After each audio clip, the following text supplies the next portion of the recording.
Hi everyone, welcome to my channel. আজকে আমি খুবই দুর্দান্ত মিক্স রাইস করে আপনাদেরকে দেখাবো। তার জন্য প্রথমে কড়াইতে ঘি দিয়ে দিয়েছি, গোটা গরম মশলা দিয়েছি, এলাচ, দারুচিনি, তেজপাতা, ওগুলো একটু ভেজে নিচ্ছি। তারপর কিশমিশ দিয়ে দিলাম, ওগুলো এখন ভেজে তুলে রাখলাম। তারপরে টুকরো করে কাটা সবজি যেমন বিনস, গাজর, মটরশুঁটি, পেঁয়াজকলি, এই কুচানো সবজিগুলো হালকা লবণ দিয়ে ভেজে নিচ্ছি।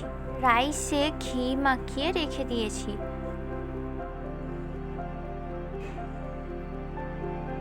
তো এইভাবে লবণ দিয়ে 2-3 মিনিট নাড়ার পর চিনি দিয়ে দিলাম স্বাদ মতো। তো এইভাবে চিনিটা দিয়ে ভালো করে 2-3 মিনিট ভাজা নিলাম। এবার এতে প্লেন রাইস দিয়ে অল্প অল্প করে রাইস দিয়ে এটাকে ভালো করে মিশিয়ে নিচ্ছি। তো এইভাবে মিশিয়ে নিচ্ছি সব রাইসগুলো দিয়ে।